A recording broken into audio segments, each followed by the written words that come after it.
প্রথমেই আছে পরোটা, এরপরে আছে চিকেন রাইস টাইপের একটা আইটেম, এরপরে আছে ডিম ভুনা, এরপরে আছে বুটের ডাল এবং তার সাথেই আছে সবজি, এবং তার সাথেও একটা আইটেম আছে, এটার নামটা আমি ঠিক জানি না। তো এই আইটেমটাও মোটামুটি টেস্টি ছিল। এর পরবর্তীতে আছে পাউরুটি, এবং পাউরুটির সাথে খাওয়ার জন্য ছিল জেলি এবং ক্রিম।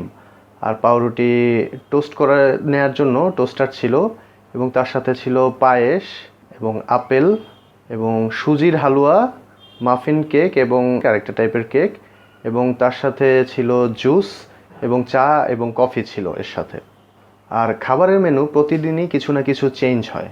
আর খাবার নিয়ে খাওয়ার জন্য খুব সুন্দরভাবে বসার জায়গা করা আছে। ভিতরের জায়গার পাশাপাশি বাইরেও ওপেন স্পেসে একটু ডিফারেন্ট পরিবেশে বসার জায়গা করা আছে। বাইরে তুলনামূলক একটু কম মানুষ বসার অ্যারেঞ্জমেন্ট, একটু ডিফারেন্ট পরিবেশ।